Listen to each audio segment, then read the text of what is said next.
ഒരാണ്ട് കഴിക്കും. രണ്ടാമത്തെ ആണ്ടാണ് വാപ്പാന്റെ എന്ന് പറയുമ്പോ കൃത്യമായിട്ട് ഈ നാട്ടിൽ എത്ര ആണ്ട് കഴിക്കുന്നത് ഉസ്താദോട് ചോദിച്ച ഉസ്താദ് പറഞ്ഞു. അപ്പൊ ചോദിക്കില്ലാന്നേ ഉള്ളൂ. കുറവാണ്. നമുക്കൊക്കെ ബന്ധം കുറവായതുകൊണ്ടാണ് ഞാൻ അങ്ങനെ പറയും. എന്റെ വാപ്പ മൂത്തായിട്ട് 12 വർഷമായി. അള്ളാഹു മഗ്ഫിറത്ത് തെറ്റി കൊടുക്കട്ടെ. 12ാമത്തെ ആണ്ട് വരും. ഇനി അടുത്ത ദുൽഖഅദാവുമ്പോൾ അത് നിർത്തലാക്കാൻ കുടുംബം മക്കളാരും ഒരിക്കലും തയ്യാറല്ല. അങ്ങനെയാണ് ബാപ്പ നമ്മളെ പോറ്റിയതും വളർത്തിയതൊക്കെ. നമ്മൾ മരിക്കുന്നത് വരെ അത് തുടർന്നു കൊണ്ടുപോകണം. നമുക്കാവതില്ലാത്ത കാലത്ത് മക്കളും ബാക്കിയുള്ളവരൊക്കെ അത് ചെയ്യണം.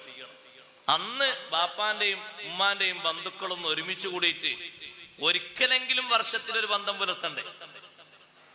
എപ്പോഴും ആയിരുന്നു ആ ബന്ധം. സ്വഹാബത്ത് പോയി കണ്ടിരുന്നു. എന്താ നിങ്ങൾക്ക് അവിടെ? അതെ, ബാപ്പാന്റെ ഒരു ബന്ധുവാണത്. നമുക്ക് ഡയറക്റ്റ് ആയിട്ടുള്ള ബന്ധം കുറവാണ്, ബഈദായ ബന്ധമാണ്. പക്ഷെ ബാപ്പയിലേക്ക് നോക്കുമ്പോ അടുത്ത ബന്ധമാണ്, ഖരീബായ ബന്ധമാണ്. നമ്മളെ ബന്ധം എങ്ങനെ ചുട്ടി നോക്കുമ്പോ കുറച്ച് ദൂരെയാണ്. ബാപ്പാനെ നോക്കുമ്പോ അടുത്ത ബന്ധമാണ്. അപ്പൊ അവിടെ പോയി ഒന്ന് ചാടിച്ചു വന്നാണ് ബന്ധം പുലർത്തിയതാ. ആ സ്നേഹബന്ധത്തിന് എന്തൊരു വില ഉണ്ടായിരുന്നു. 2ാം കൊല്ലാകുമ്പോ എല്ലാരും പറയും, ആ ഉസ്താദിനെയും കുട്ടികളെയും വിളിച്ചിട്ട് ഒരു ചെറിയ ആണ്ട് നടത്താന്ന് പറയും. 3ാം കൊല്ലാകുമ്പോ പറയും, ഇനി എല്ലാരും കൂടി യാസീൻ ഓതിയാൽ മതി, സിയാറത്തും ചെയ്യാ, കഴിഞ്ഞു.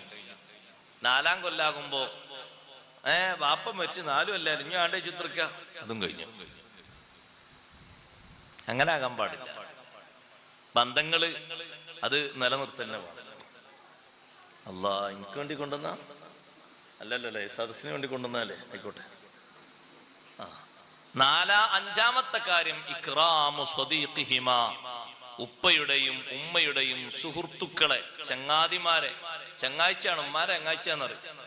പുരയിലൊക്കെ വരുമ്പോ ഇങ്ങനെ കാണല്ലോ ഉമ്മാരെ ചങ്ങാഴ്ച. അവരെ ബഹുമാനിക്കണം. ഇങ്ങനെ 5 ഹക്ക് ബാപ്പ ഉമ്മ മരിച്ചു കഴിഞ്ഞാൽ നമ്മുടെ അവരെ സുഹൃത്തുക്കളെ ബഹുമാനിക്കുക എന്ന് പറഞ്ഞാൽ അവർക്ക് എന്തെങ്കിലും കൊടുക്കൽ ബഹുമാനാണ്. അബ്ദുല്ലാഹി ബിൻ ഉമർ റളിയല്ലാഹു അൻഹുമാ വാഹനത്തിൽ ഇങ്ങനെ സ്പീഡിൽ മഹാനവറുകളുടെ സ്ഥലത്തേക്ക് ധൃതിപ്പെട്ടു പോവുകയാണ്. അപ്പൊ ഒരു ആറാബി വൈക്കുന്ന ഇങ്ങനെ കൈ കാണിച്ചു. അപ്പൊ വാഹനം നിർത്തി. കുതിരയെ കൈത് എന്തോന്നാണ് നിർത്തി. എന്തേന്ന് ചോദിച്ചപ്പോ ആറാബി പറഞ്ഞു, എന്റെ വാപ്പ നിങ്ങളെ വാപ്പാന്റെ ചങ്ങാതിയായിരുന്നു എന്ന് പറഞ്ഞു. അതായത് ഉമർ റളിയല്ലാഹു അൻഹുവിന്റെ ചങ്ങാതി സുഹൃത്താണ് എന്റെ വാപ്പ. ഞാൻ സാധാരണ ആളല്ല, ഞാനും നിങ്ങളും തമ്മിലുള്ള ബന്ധം പറയാണ്, ഡയറക്റ്റ് ബന്ധമല്ല. എന്റെ വാപ്പാന്റെ കൂട്ടുകാരനാണ് നിങ്ങളെ വാപ്പാന്ന്. അങ്ങനെ. അപ്പൊ വാഹനത്തിൽ നിന്ന് ഇറങ്ങിയിട്ട് തോളിൽ ഇങ്ങനെ പുതച്ചൊരു ഷാളുണ്ട്, ആ ഷാൾ അങ്ങ് കൊടുത്തു. ഇക്റാം. ബാപ്പാന്റെ സുഹൃത്തിന്റെ മോനായി എന്നുള്ള നിലക്ക് കൊടുത്തതാണ്. കണ്ട ആൾക്കാർ പറഞ്ഞു, ആറാബിക്കൊക്കെ 1 ദിർഹം കൊടുത്താ പോരെ, ആ തട്ടത്തിനൊക്കെ എന്തൊരു വില ഉണ്ട്.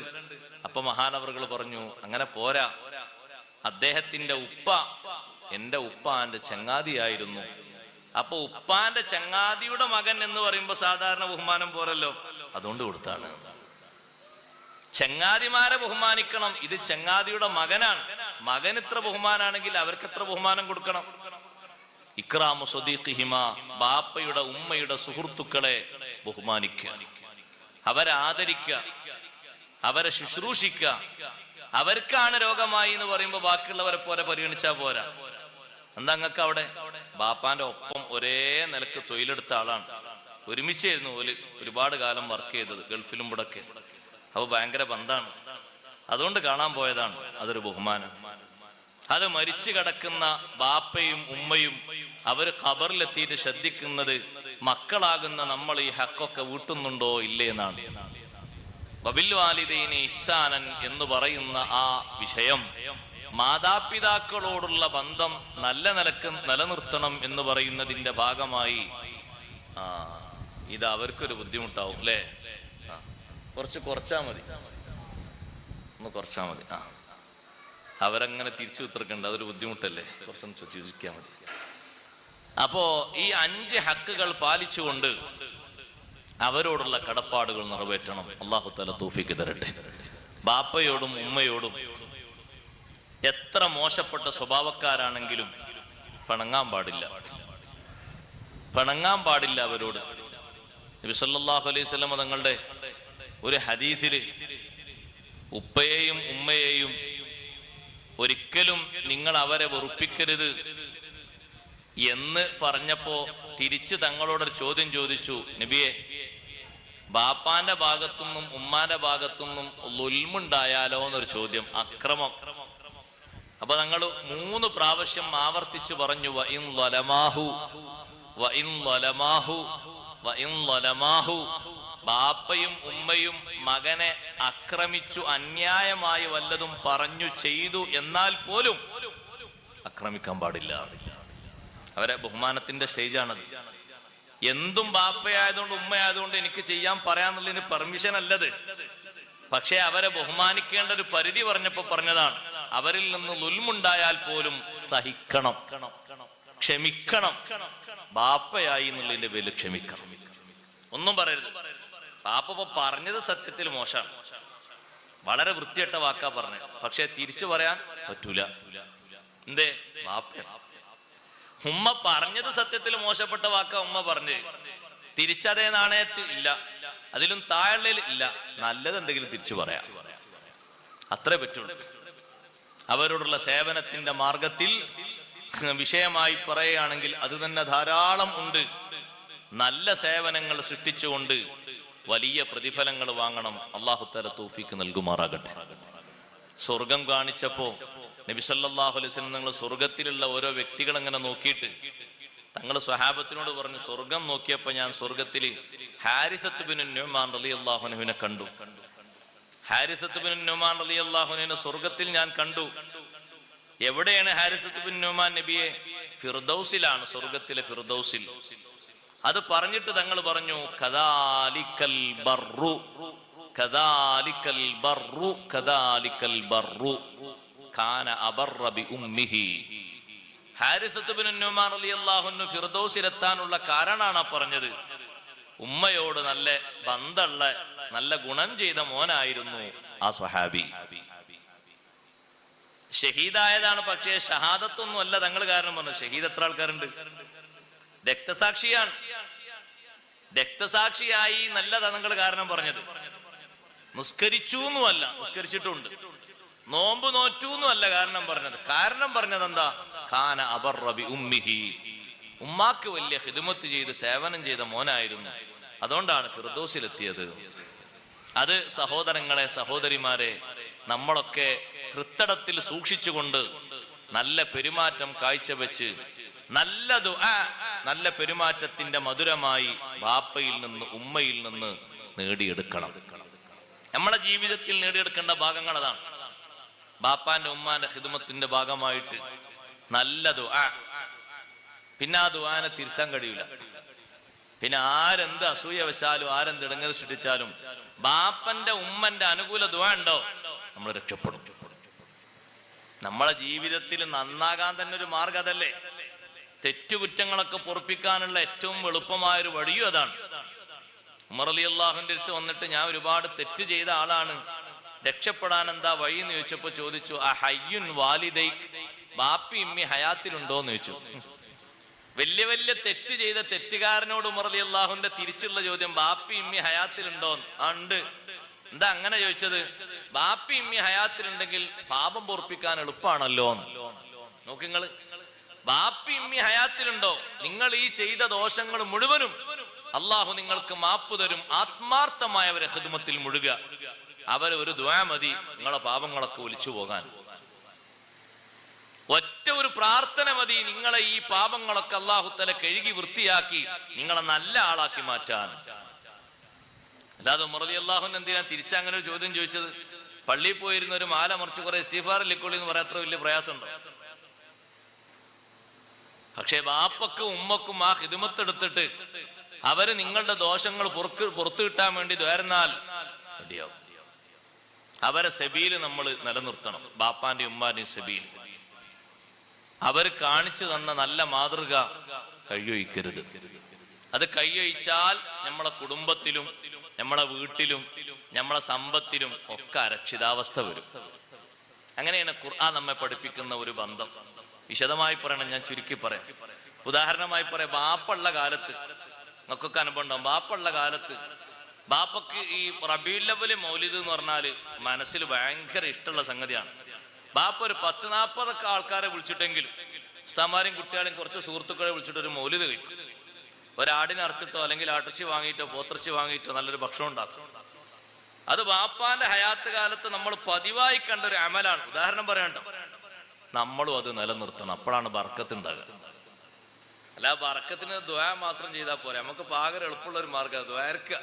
ചെലവൊന്നും ആക്കാൻ കഴിയില്ല, ഒന്നും ദ്വാരന്നാ മതി. പലരോടും ദ്വാരക്കാൻ പറയാം, ചെലവൊന്നും ആക്കാൻ കഴിയില്ല. ദ്വാരന്ന അങ്ങനെ ബർക്കത്ത് ഇങ്ങനെ കിട്ടട്ടെ. അല്ല, പ്രാക്ടിക്കൽ ബർക്കത്ത് അങ്ങനെയാണ്. ഖുർആൻ പഠിപ്പിക്കുന്ന ഒരു ചരിത്രം, വലിയ അതിന് ഉദാഹരണമായ ഒരു ചരിത്രം പഠിപ്പിക്കുന്നു ഖുർആൻ. ഒരു ബാപ്പ ആ ബാപ്പാന്റെ ഹയാത്ത് കാലത്ത് നിലനിർത്തി പോകുന്നൊരു സംഗതിയായിരുന്നു. അദ്ദേഹം നല്ല കർഷകനായിരുന്നു. അദ്ദേഹത്തിന് എന്തെല്ലാം കൃഷിയുണ്ട്? മുന്തിരിത്തോട്ടമുണ്ട്, കാരക്കത്തോട്ടമുണ്ട്, അങ്ങനെ പഴവർഗ്ഗങ്ങൾ ധാരാളമുണ്ട്. ഈ പഴം പറിക്കുന്ന അന്ന് മിസ്കീന്മാരും ഫുഖറാവും വരും, നാട്ടിന്നും അയൽനാട്ടിന്നും ഒക്കെ. അവർക്ക് എന്തെങ്കിലുമൊക്കെ അവരെ പാത്രത്തിലും സഞ്ചിയിലും ഇട്ട് കൊടുത്തിട്ടേ ബാക്കിയുള്ളത് വീട്ടിലേക്ക് കൊണ്ടുപോകുള്ളൂ, വിൽക്കാൻ കൊണ്ടുപോകുള്ളൂ. അദ്ദേഹത്തിന്റെ പതിവാണ്. അങ്ങനെ ഈ ഡേറ്റ്, ഈ കൊടുക്കുന്ന ഡേറ്റ് ആളുകൾക്കിടയിൽ പ്രസിദ്ധി ആർജിച്ചു. നിങ്ങളപ്പോ ഈ വെന്നിയൂര് എന്നല്ല പറയാ, ആ വെന്നിയൂര് പാറമ്മല്, ഈ പാറമ്മൽ ദേശത്ത് എല്ലാ വർഷവും ഷാബാന്റെ അവസാനത്തിൽ 1000 കൊടുക്കുന്ന ഒരാളുണ്ട് എന്ന് പറഞ്ഞാൽ ആ ഒരു ഡേറ്റ് ഈ പരിസരത്തൊക്കെ പ്രസിദ്ധാവൂലേ? നിങ്ങൾ കൊടുത്തു നോക്കിയപ്പോ പ്രസിദ്ധാവും. പരിസരക്കാരൊക്കെ അറിയും. അതിന് ഒരു അറബിയ വരണമെങ്കിൽ ആൾക്കാർ ആ പേര് നിലനിർത്തും. അൽഫറബി വരുന്ന ദിവസമാണെന്ന്. വേറെ ഏത് തിരക്കുണ്ടെങ്കിൽ ആ ഡേറ്റ് മറക്കൂല. നല്ലതാണ്, കൊടുത്തിട്ടല്ലേ ആൾക്കാർക്ക് ഓർമ്മ. ഈ മനുഷ്യന്റെ വിളവെടുപ്പിന്റെ ദിവസം ആളുകൾക്കിടയിൽ ആ ഡേറ്റ് മഷൂറായി, പ്രസിദ്ധമായി. എല്ലാ കൊല്ലവും ആൾക്കാർ സഞ്ചിയും പാത്രം എടുത്ത് വരും. പിന്നെ പറയുന്നു വേണ്ട, ആളുകൾ വരും. വരുമ്പോ ആളുകളെ കീശയിലേക്ക് ഇദ്ദേഹം ഇങ്ങനെ ഇട്ട് കൊടുക്കും. ഓരോ കൊല്ലവും അല്ലാഹു തആല ഇഷ്ടം പോലെ സമ്പത്ത് അധികം കൊടുത്തു. ഈ കൊല്ലം അല്ലാഹു തആല കൊടുത്ത 100 ടണ്ണാണെങ്കിൽ പിറ്റത്തെ കൊല്ലം അത് 200 ടണ്ണാക്കി അല്ലാഹു വർദ്ധിപ്പിച്ചു. പിറ്റത്തെ വർഷം 300 ടണ്ണ്. കാരണം വാങ്ങാൻ ആൾക്കാർ അത്രയും വരുന്നുണ്ട്. അപ്പൊ കൊടുക്കാൻ ഇപ്പുറം വേണ്ടേ? അല്ലാഹു തആല തീരുമാനിക്കുന്നത് ഇയാൾക്ക് ജനങ്ങൾക്ക് കൊടുക്കുന്ന ആളല്ലേ, ഇയാളെ കുറവാക്കാൻ പാടില്ലല്ലോ. അല്ലാഹു തആല അങ്ങനെ കൂട്ടി കൂട്ടി കൊടുത്തു. അങ്ങനെ ഒരു 10-15 വർഷത്തോളം അദ്ദേഹം അങ്ങനെ കൊടുത്തു. കുടുംബവും പോറ്റി, സമ്പത്തും അധികരിപ്പിച്ചു, കൃഷിയൊക്കെ സമൃദ്ധമാക്കി അങ്ങനെ വളർത്തി. 10-15 കൊല്ലത്തിന് ശേഷം ഈ കൊടുക്കുന്ന ഉപ്പ മരണപ്പെട്ടു. പിന്നെ ഈ പാരമ്പര്യം ഏറ്റെടുക്കേണ്ടതാരാ? മക്കളാ. 3 മക്കളാണ് ഇദ്ദേഹത്തിനുള്ളത്, ആൺമക്കള്. 3 ആളും കൂടി പിറ്റത്തെ കൊല്ലം ആ ഡേറ്റ് വരെയാണ്. ഓൽക്കും ഡേറ്റ് പരിചയമുണ്ട്. കാരണം അവരും ബാപ്പ കൊടുക്കുമ്പോ മക്കളത് ആ സഞ്ചി കൊടുക്കി, ഈ പാത്രത്തിൽ കൊടുക്കി എന്ന് ബാപ്പ പറയുമ്പോ ഇങ്ങനെ കോരിട്ട് കൊടുക്കുന്നതാണ് ഈ മക്കള്. അവര് 3 പേരും ചിന്തിച്ചു, എന്താ ചെയ്യാ? ഒരു മീറ്റിംഗ് കൂടാണ്. എന്തേ? ബാപ്പ കൊടുക്കുന്ന ആ ഡേറ്റ് ആകാൻ പോവാണ്. ആളുകളോട് പോസ്റ്റർ ഒട്ടിക്കണ്ട, അത്രയും ആൾക്കാർക്ക് ആ ഡേറ്റ് ഓർമ്മയുണ്ട്. അവർ കറക്റ്റ് വരും. അവര് വരുമ്പോ നമ്മൾ ഉപ്പ കൊടുക്കും പോലെ കൊടുക്കണ്ടേ?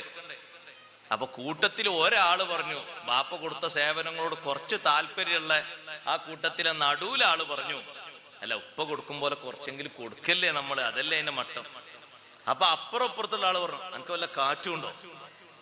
ബാപ്പ കൊടുക്കുമ്പോൾ അങ്ങനെ കൊടുക്കുക. പിന്നെ നമ്മളെ മക്കൾക്ക് എന്താ? അങ്ങനെയല്ല ആൾക്കാർ മക്കൾക്ക് എന്താ, കുടുംബത്തിന് എന്താ? കുടുംബത്തിന് തേച്ചാ തികയില്ല, അവർക്ക് വല്ലതും വേണം ഇങ്ങനെ കൊടുക്കുക വരുന്നവർക്കൊക്കെ.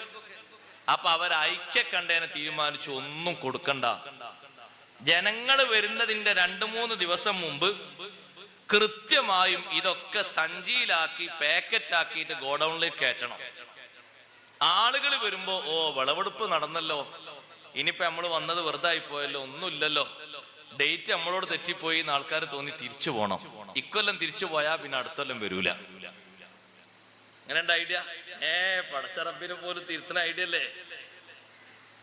അങ്ങനെ 3 പേരും വിളവെടുപ്പ് നടക്കുന്നതിന്റെ 2 ദിവസം മുമ്പ് അവരെ തോട്ടത്തിലേക്ക് രാത്രി സമയത്ത്, പകലാകുമ്പോ ആൾക്കാർ കാണുമല്ലോ, രാത്രി വന്നിറങ്ങി. അവര് വന്നിറങ്ങുന്ന നേരത്ത് നോക്കുമ്പോ തോട്ടം മുഴുവനും കത്തിക്കരിഞ്ഞു നിൽക്കുന്നു, ഒരു ഖനി പോലും ബാക്കിയില്ലാതെ. അവരിങ്ങനെ വന്നിറങ്ങിയിട്ട് ഈ കത്തിക്കരിഞ്ഞ പ്രദേശം കണ്ടപ്പോ ചോദിച്ചു, അല്ല നമുക്ക് തോട്ടം മാറിയോ? നമ്മൾ വേറെ ഏതോ വഴിക്ക് റൂട്ട് മാറി വന്നോ? അല്ല, കൂട്ടത്തിലുള്ള മൂത്ത ആള് പറഞ്ഞു, മാറിയതല്ല, ബൽ നഹ്നു മഹ്റൂമൂൻ, നമുക്ക് തരേണ്ടത് തരണ്ടാന്ന് അല്ലാഹു തീരുമാനിച്ചു കഴിഞ്ഞു. ജനങ്ങൾക്ക് വാപ്പ കൊടുത്തതുപോലെ കൊടുക്കണം എന്നുള്ള പാരമ്പര്യ ശൈലി നമ്മൾ മാറ്റിയപ്പോ അല്ലാഹു തആല തീരുമാനിച്ചു, ഒരൊറ്റ ഒരൊറ്റ പഴം പോലും ഉണ്ണാനോ സാമ്പത്തികമായി വർധനവുണ്ടാക്കാനോ ഇവരെ കയ്യിൽ കൊടുക്കരുത് എന്ന് അല്ലാഹു തീരുമാനിച്ചു. ബൽ നഹ്നു മഹ്റൂമൂൻ, മൊത്തം കരിഞ്ഞുണങ്ങിയിട്ടുണ്ട് എന്ന് പറഞ്ഞു. ഒറ്റ ഒന്നുപോലും അല്ലാഹു തആല കൊടുത്തില്ല. എന്താ അവർ ന്യായം പറഞ്ഞറിയോ? ബാപ്പ അന്ന് അങ്ങനെ കൊടുത്തത്, ബാപ്പാക്ക് 3 മക്കളുണ്ടായിരുന്നുള്ളൂ, നമ്മൾ 3 ആളും. നമുക്ക് ഓരോരുത്തർക്കും ഇന്ന് 3 ഉണ്ട്. ഇപ്പൊ എത്രയായി? മക്കളെ കൂട്ടുമ്പോ തന്നെ 9 ആയി. പിന്നെ നമ്മൾ കൂട്ടുമ്പോ 12 ആയി. പെണ്ണുങ്ങൾ കൂട്ടുമ്പോ 15 ആയി. ബാക്കിയുള്ളവർ കൂട്ടുമ്പോ പിന്നെ ആയില്ലേ? ഇത്ര ആൾക്കാരുണ്ട്. ഓ, അവര് പറഞ്ഞു ഒരൊറ്റ ധാന്യം പോലും അള്ളാഹു ബാക്കി വെച്ചില്ല. ഉപ്പ സ്വീകരിച്ച ആ മാർഗം മുടക്കിയിട്ട് ഫസ്റ്റ് കൊല്ലം തന്നെ തീരുമാനെടുത്തപ്പോ ഖാല ഔസതുഹും അലം അഖുൽ ലക്കും ലൗലാ തുസബ്ബിഹൂൻ, നടുവിലെ മോൻ പറഞ്ഞു, മൂത്താളല്ല താഴെയുള്ള ആളും അല്ല, ഞാൻ നിങ്ങളോട് പറഞ്ഞില്ലേ ബാപ്പ കൊടുത്ത പോലെ കുറച്ചെങ്കിലും കൊടുക്കാന്ന് പറഞ്ഞില്ലേ, നിങ്ങളല്ലേ വേണ്ട വേണ്ടാന്ന് പറഞ്ഞത്. ഫഅഖ്ബല ബഅദുഹും അലാ ബഅദിൻ യതലാവമൂൻ, പരസ്പരം അങ്ങോട്ടും ഇങ്ങോട്ടും പഴി ചാരാൻ തുടങ്ങി. എന്റെ പണിയാണത് മൂത്താളോട്.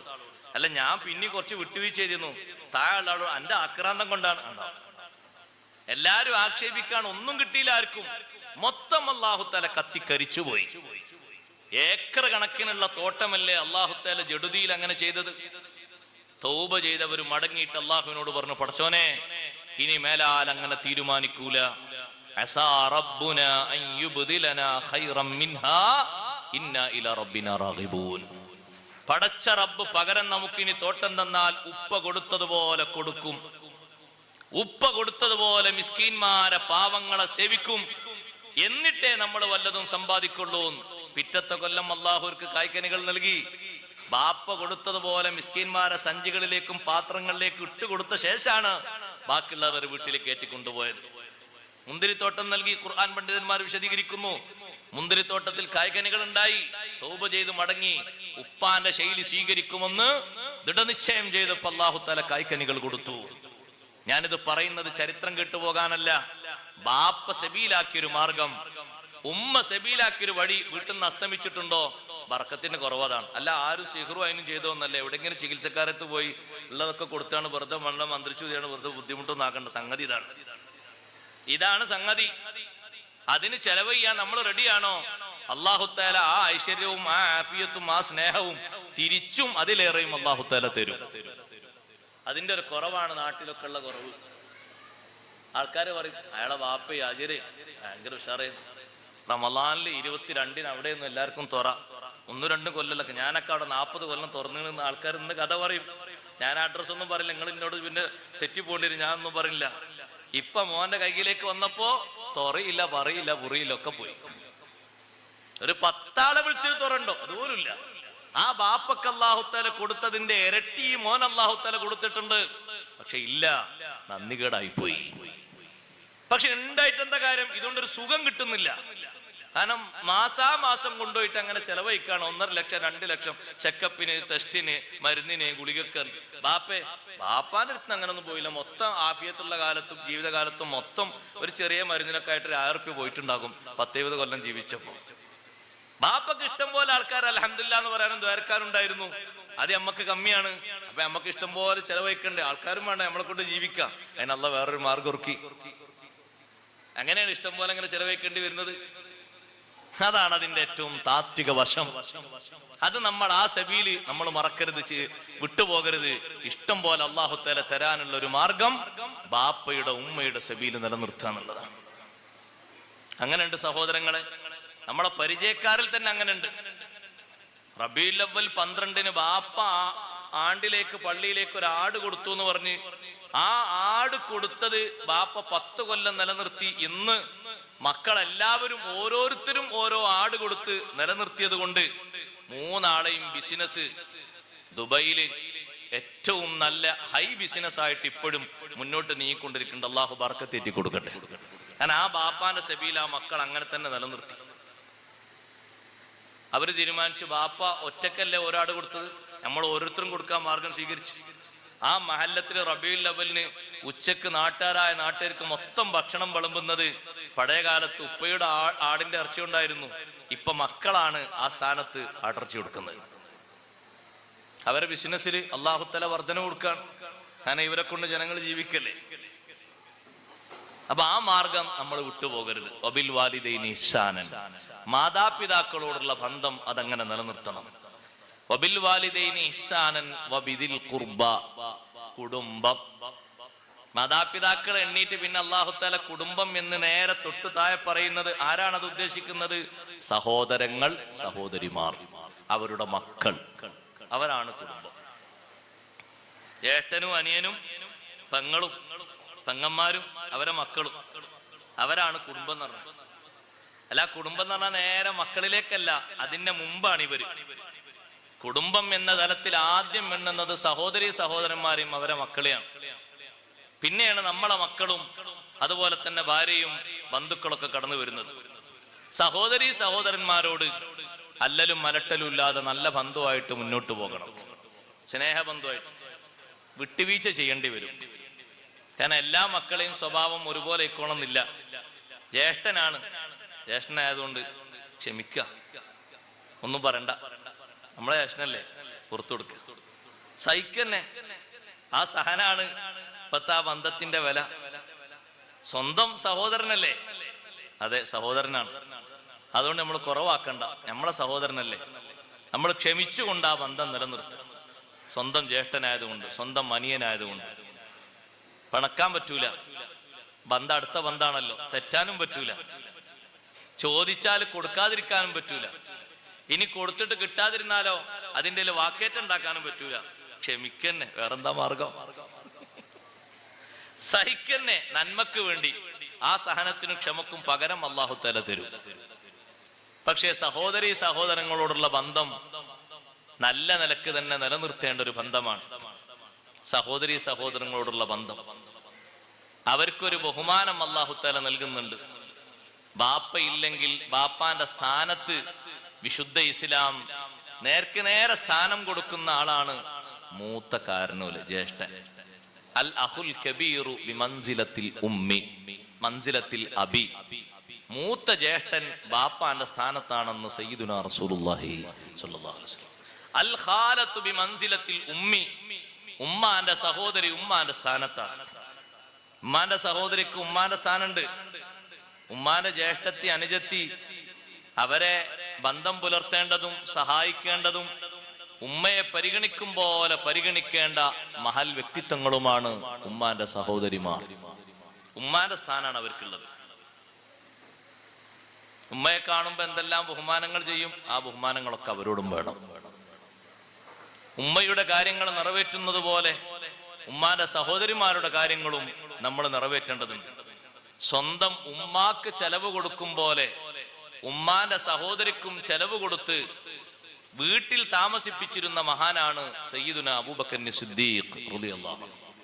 വീടില്ല അവർക്ക്, ഉമ്മാന്റെ സഹോദരിക്ക് വീടില്ല. ഇതന്നെ നിങ്ങളെ വീട്, ഇവിടെ നോളി നമ്മൾ കുറച്ചേരം നിന്നിട്ട് ഇനി എന്നാ വീടുണ്ടാക്കുക വെച്ചൂലേ, വേറെ വീടുണ്ടാക്കണ്ട. സിദ്ദീഖ് റളിയല്ലാഹു അൻഹു ഉമ്മാന്റെ സഹോദരിയോട് പറഞ്ഞു, വേറെ വീടുണ്ടാക്കണ്ട, ഇവിടെ നിന്നോളൂ. ആ സഹോദരിയുടെ മകനാണ് മിസ്തഹ് ബിൻ ഉസാസ് റളിയല്ലാഹു അൻഹു. അവർ നിൽക്കുന്നത് ആ വീട്ടിലാണ്. രണ്ടുപേർക്കും ചെലവ് കൊടുക്കുന്നത് അബൂബക്കർ സിദ്ദീഖ് റളിയല്ലാഹു അൻഹു. എന്താ ഒരു ബന്ധം! പക്ഷേ ആ ബന്ധം എന്ന് പറയുമ്പോൾ സഹോദരങ്ങളെ, അവിടെ ഏറ്റവും കൂടുതൽ നമ്മൾ ശ്രദ്ധിക്കേണ്ടത് സഹോദരങ്ങളിൽ നിന്ന്, സഹോദരിമാരിൽ നിന്ന്, കുടുംബക്കാരിൽ നിന്ന്, ബാക്കിയുള്ള കുടുംബക്കാരെ കൂട്ടിക്കോളും, എളാപ്പ മുത്താപ്പാരൊക്കെ, എന്തെങ്കിലും വൈകല്യങ്ങൾ സംഭവിക്കുമ്പോ വിട്ടുവീഴ്ച ചെയ്തുകൊണ്ട് ക്ഷമിക്കാനുള്ള ബന്ധമാണ് വലിയ ബന്ധം. അങ്ങനെയാണ് അല്ലാഹു തആല പഠിപ്പിക്കുന്നത്. പക്ഷെ നമ്മൾ പൊതുവെ ആൾക്കാർ പറയുന്നത്, വേറെ ആരെങ്കിലും എന്നോട് ചെയ്താൽ എനിക്ക് അത്ര പ്രശ്നമല്ലേന്നു. നമ്മളെ സ്വന്തക്കാരനെ എങ്ങനെ ചെയ്താൽ പിന്നെ പുറത്തുള്ള ആൾക്കാരെ നമ്മളെങ്ങനെയാണ്? സ്വന്തക്കാരിൽ നിന്നാണ് ബുദ്ധിമുട്ടുണ്ടാകുക. നമ്മളെന്താ കരുതി പുറത്തുള്ള ആൾക്കാരിൽ നിന്നാണ് ബുദ്ധിമുട്ടുണ്ടാകുക? എന്നല്ല, സ്വന്തക്കാരിൽ നിന്നാണ് വിഷമങ്ങളും ബുദ്ധിമുട്ടുണ്ടാക്കുക. അത് സഹിക്കലാണ് ശരിയായ ബന്ധം.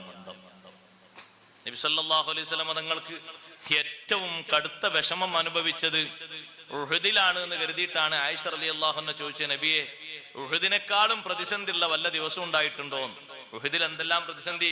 അവിടുത്തെ മുൻപല്ല് പൊട്ടി, പല്ല് ഷഹീദായത് ഉഹുദിലാണ്. നെറ്റിയിൽ നിന്ന് രക്തം ഒലിച്ചിറങ്ങി ഇബ്നു ഖംഅത്തിന്റെ ഏറുകൊണ്ട് കുറെ സ്വഹാബിമാര് തുണിയെടുത്ത് ഒപ്പി നോക്കി, രക്തം നിന്നില്ല. ഫാത്തിമ റളിയല്ലാഹുവിന്റെ രക്തം ഇങ്ങനെ ഒലിക്കുന്നത് കണ്ടപ്പോ വീട്ടിലേക്ക് ഓടിപ്പോയിട്ട് ഈത്തപ്പന ഓല കൊണ്ട് മുടഞ്ഞുണ്ടാക്കിയ ഒരു പായന്റെ ഭാഗം എടുത്ത് കരിച്ച് അതിന്റെ ചാരം കൊണ്ടുവന്ന് ഒട്ടിച്ച ശേഷമാണ് രക്തം നിലച്ചത്.